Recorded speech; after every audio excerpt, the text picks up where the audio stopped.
Hello, everybody, and welcome back to another instalment of The Good, the Bad, and the Chelsea, following on from Chelsea's very frustrating 2-1 loss to Manchester United.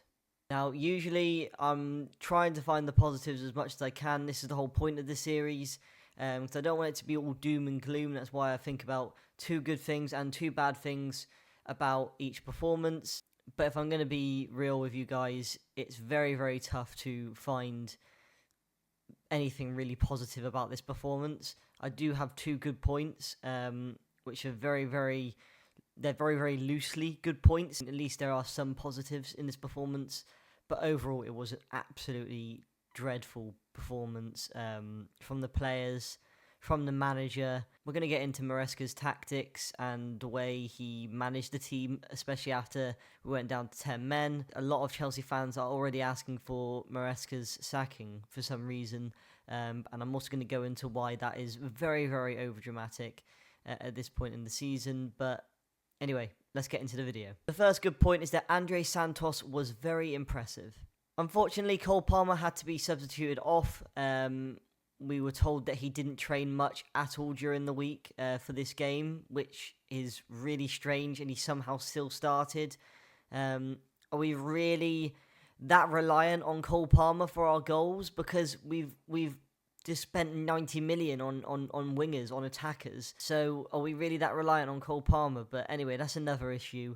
Andre Santos came on for Cole Palmer's place, which is a bit of a strange one. But he actually played very well. He's played well in every game that every cameo that he's made so far this season, and he deserves a start. I think he'll probably get the start against Lincoln, but he deserves a start in these kind of higher profile games because he is a top quality midfielder. He has a chance to be a world class midfielder as well. He showed a lot of fight, which I don't think a lot of Chelsea players did yesterday, which surprised me. But yeah, Andre Santos showed a lot of fight. He was kind of standing up to Mason Mount and everything like that. So yeah, Andre Santos, very good performance from him. Very impressive. It's just a shame we couldn't get a result for him. Next good point is that João Pedro is fantastic. Yes, this is already something we already knew, but every single game João Pedro's played in this season, he's had a good performance. He hasn't put on a bad performance. And he's always been the shining light. Or he's been the shining light in the Bayern Munich game, or one of them, and he was the shining light against Man United. He just got no support up front. He was trying to do everything himself. And he really deserved a goal yesterday. He deserved a result from us. And look, I really love João Pedro. There's just no doubt about it that he's been our best signing of the summer so far. Maybe not the highest bar, but he has been a fantastic signing for us. I think João Pedro can hold his head high and know that he did a performance that a lot of Chelsea fans would have appreciated, especially seeing some of the players' performances in that game. But yeah, João Pedro, fantastic player. He's been a fantastic signing for us. So now we've got the good points out of the way, let's talk about the bad points. And I've got a lot to say about these bad points. Unfortunately, it's one of those games again where the bad points outweigh the good massively. Let's get into the first bad point, and that is that Robert Sanchez let us down. So if you watched the good, the bad, and the Chelsea, following on from our match against Bayern Munich, you'd know that I said that Robert Sanchez gets way too much hate. Well, he didn't exactly help my argument this weekend. Buemo was going through one-on-one. Robert Sanchez comes out and absolutely just clatters Bryan Mbeumo, rightfully getting a red card. It was just such a stupid thing to do. We know that he's an erratic goalkeeper. Look, we can blame the defence. The defence was absolutely terrible here.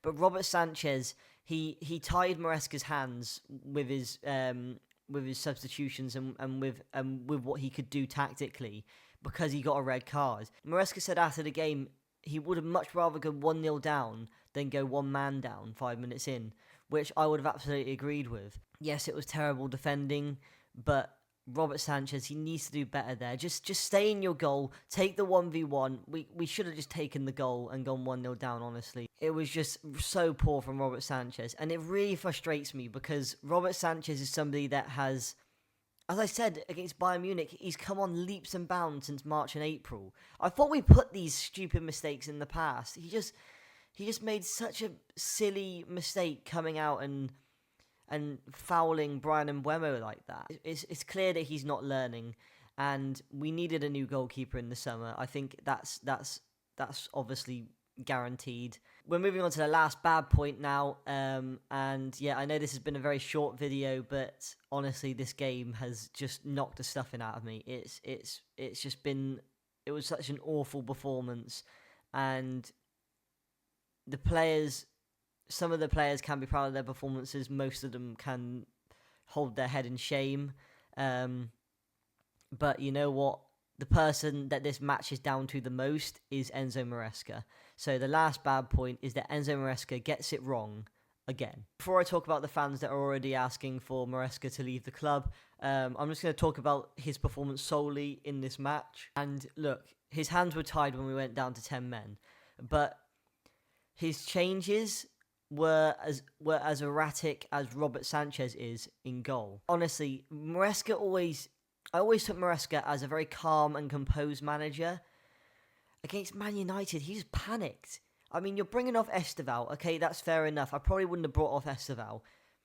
Then he's bringing off Pedro Neto. Straight away, we've got no width. We've got no width whatsoever in the attack. All it was for the rest of the game was just João Pedro trying to do as much as he could, and there was no options up front for him. It didn't make sense to me. I don't understand why he made these silly changes, and then guess what? He brought on Tyrick George, who should have left permanently in the summer, ahead of Alejandro Garnacho or Jamie Gittins. Is he making a point? I seriously hope not, because why are you sabotaging results to make a point? Why are you not bringing on someone like Alejandro Garnacho, who wants to make a difference? Why are you not bringing on someone like Jamie Gittins, who, again, wants to impress you as a manager? His press conference after it, explaining why he made the changes, it just didn't make sense. He said he didn't bring on Garnacho because Wesley Fofana wanted to come off.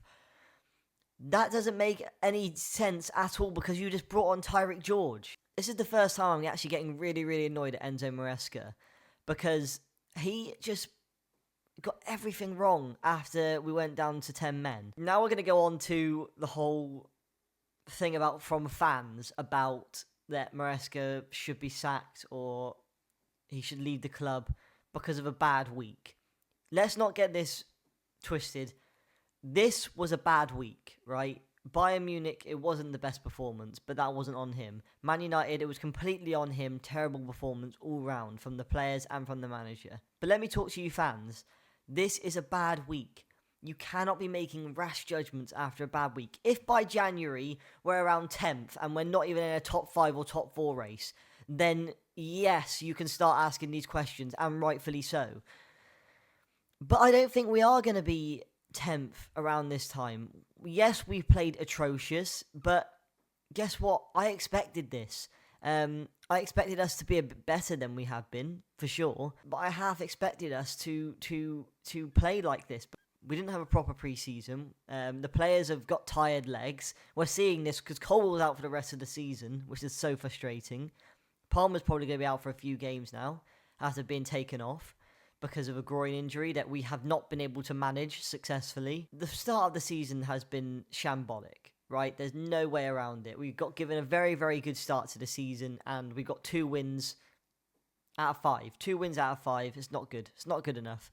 And we're probably lucky with that, with the Fulham game as well. And the other win was against a West Ham team, a very, very poor West Ham team.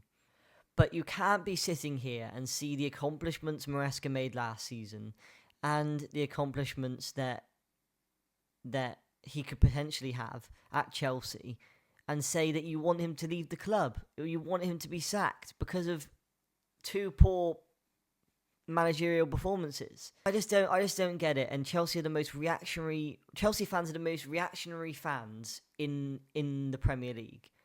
before the season started, we were one of the most optimistic fan bases in the Premier League. Now, if you ask Chelsea fans, we're probably one of the least optimistic. It was such a poor week, yes, and I want Chelsea to win. I want Chelsea to have good performances, but you have to have time and patience with this team. We won the Club World Cup, and it's a tremendous achievement, but that doesn't change the fact we're not close to challenging for the league title or the Champions League yet. It's the truth, and I'm positive that we're going to be able to challenge for Premier League titles under Enzo Maresca. I'm positive we're going to be able to challenge for Champions Leagues under Enzo Maresca. But it's going to take time, and the fans need to be patient, and that seems to be something that Chelsea fans are just allergic to. So anyway, that is the end of the video, guys. I do hope you enjoyed it. I hope you enjoyed my take on Maresca, my take on the Man United game.